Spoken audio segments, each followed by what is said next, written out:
Once again guys, it's been a long time coming. Unfortunately, this is going to be my second attempt at putting together this video. The first time I was nearly finished with everything when my hard drive decided to crash and deleted all of my work. So unfortunately, just due to time constraints, this won't be the most visually appealing video, but it's been far too long since I put one out, and I just really wanted to get my thoughts out here on this new tournament. So without further ado, I hope you guys enjoy the video.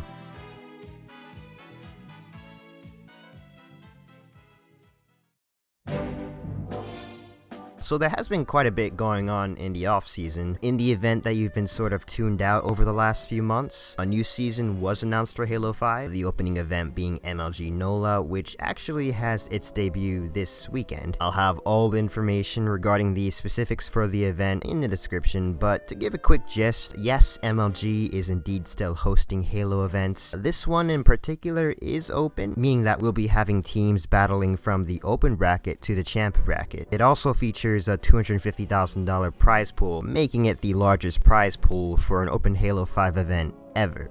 Pools were just announced the other day, and I know just by looking at this at first glance it may seem very confusing on which team is which and who's on what team. Not to worry, all will be cleared up by the end of this video. In fact, I even have a little cheat sheet down in the description. Every notable team is listed there, so feel free to take a look. Before we dive in though, just a few things that should be noted. A team that isn't listed here, Team Trifecta, which consists of Ryanoob, Shooter, Rain, and Musa, was actually originally set to play in Pool C, but were later swapped out with Lux Gaming after a feud over pro points. Apparently there were some accusations thrown on either side, but in the end Lux Gaming was the team that ended up winning the spot. So if they do face each other somewhere down the line, that's sure to be a hell of a grudge match. Speaking of which, it's been pretty much confirmed that Spartan and Ryanoob do not like each other whatsoever, if you had your doubts before. Now, we are missing our open bracket teams. Obviously, it's sort of impossible to predict how the open bracket will exactly play out, but just like how I dealt with the problem for Orlando, I threw together a quick mock bracket with all of the open teams and sort of advanced them as I saw fit. The seedings for these teams aren't openly displayed, so I had to do a bit of number crunching to see which team landed where, but in the end, this is what I potentially see as being the full pools for NOLA. For the most part, I think this is what many people are expecting. Just a quick note, the bottom two teams are not eliminated here, they're just sent to the losers bracket, so really anything goes in terms of what's possible for final placings.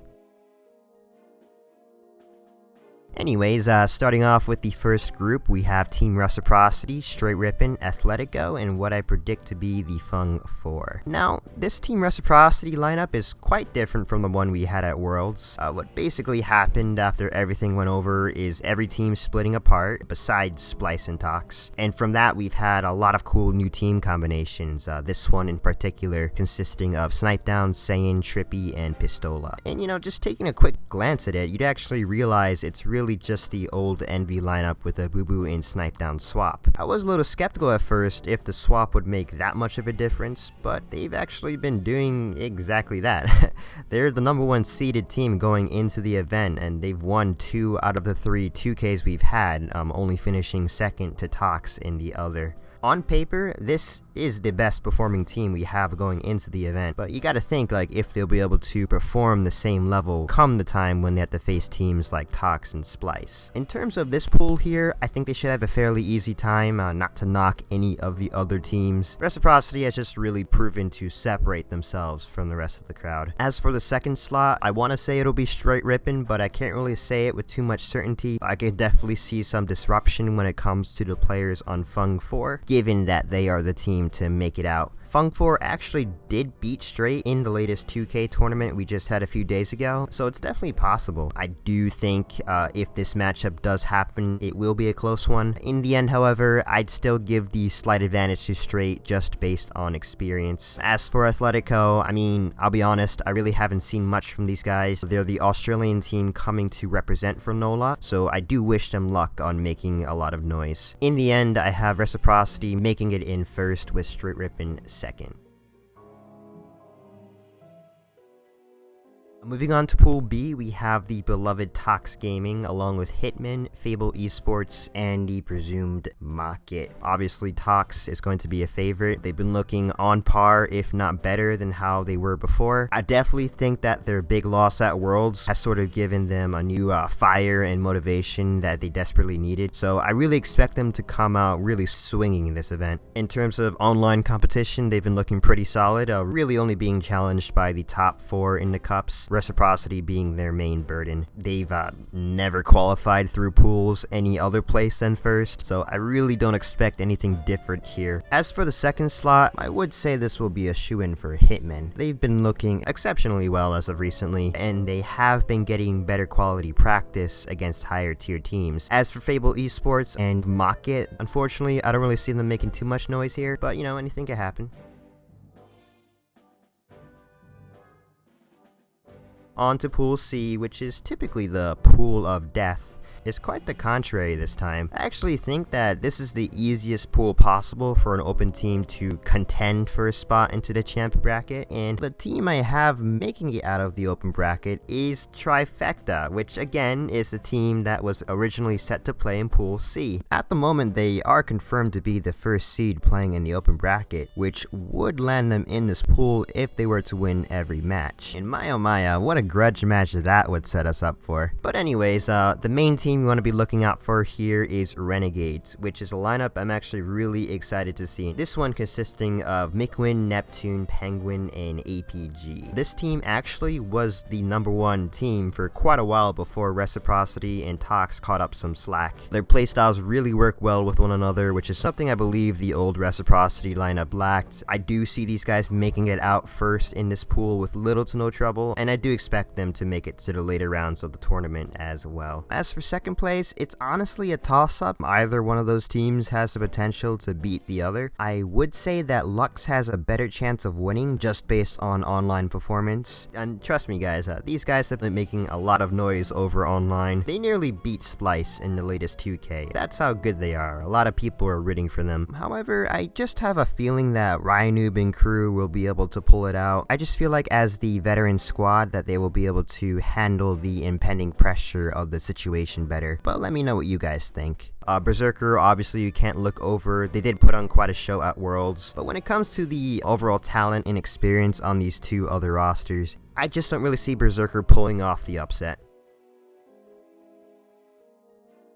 Now onwards to Pool D, and wow, this is a bloodbath, guys. Do yourself a favor, if you don't already know the rosters, to take a look down in the description, because this is possibly one of the craziest pools I've ever seen. First of all, you have Elevate, which is a team consisting of Spartan, L-Town, Sabinator, and Falcated. Lucid Gaming, which is actually the #1 European team coming into the event. That one consisting of Kimbo, Respectful, SLG, and 2Foxy. And along with that, of all teams, you have Splyce sitting in as the #8 NA seed. And I know some of you might be wondering, like, you know, where has Splyce been throughout this entire video, and how is Splyce the #8 seed? Well, there are a few theories as to why Splyce hasn't been looking at the level they used to, the predominant one being simple dedication. We saw things happen in the past with Tox where they almost seem to be stuck in a gutter, sort of sulking in how dominant they've been performing, which can happen. A team like Splyce, just coming off of a rather easy victory at Worlds, probably feels like they don't have much else to prove, but again, that's just me putting words in their mouth. Another theory is the shift in the settings. For those of you who don't know, the settings were revamped for the new season, including the exclusion of some Spartan abilities as well as the addition of new maps with goodbyes to old ones. People are saying that with how game-changing and all-inclusive the playstyles of Splyce were, that they haven't really been able to fully adapt to how the new settings play. That, or they're just not trying at all.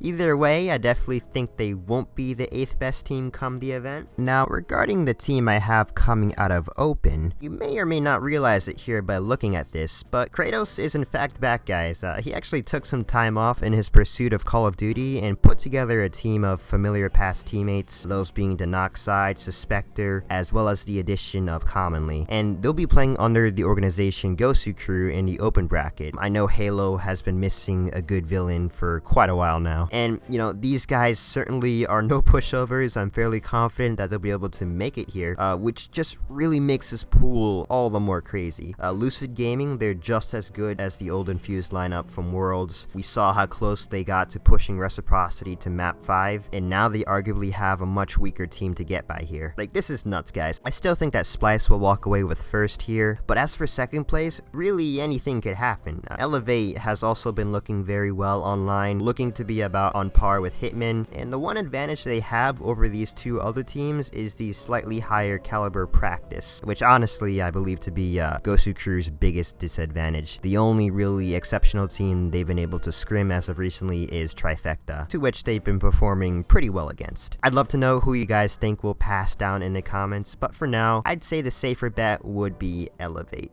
So that about does it for my picks for the top 8 teams. Of course, this is only pool play. There's still the entire championship and losers bracket that these teams will have to play through. So really anything is game. If the teams I picked going through were to qualify in this order, this is what the champ bracket would look like. As for final positions, I'm only fairly confident in the top 4. The positions for 5th, 8th, I truly think it's open to a lot of teams. It all really depends on how the bracket plays out, but being that I can't end the video without a top 8, I would have to go with 7th, 8th for Lucid Gaming in either Gosu Crew, Rippin, Trifecta, or Lux. 5th, 6th for Elevate and Hitmen. 4th place for Renegades, even though I do think that they're capable as high as 2nd place. I think their inevitable matchup against Splyce will be both their greatest test as well as their most important match. Speaking of which, I'm going to be placing Splyce at 3rd, and I know some of you might be a bit ticked off on that. It's mainly just a guttural feeling. I feel like Splyce is still the best team at their full potential, but I just don't really feel like their heart is fully in it anymore. But you know, I could be completely wrong. For 2nd place, I have Team Reciprocity. Even with how much success they've had online, I still think when it comes down to it, Tox Gaming performs much better under high pressure situations, which is why I'm predicting them to be the champions for MLG NOLA. But again, you know, these are just my predictions. Please let me know what you think down in the comments. I'll be following the tournament all weekend long on my Twitter, so feel free to follow me on there. If you enjoyed the video, please give it a like to spread awareness, subscribe for more Halo content, and if you want, feel free to add me on Snapchat. I follow everyone back. I know quite a few of you have already added me on there, so if you want to discuss some NOLA stuff, just let me know. I'll catch you guys next time.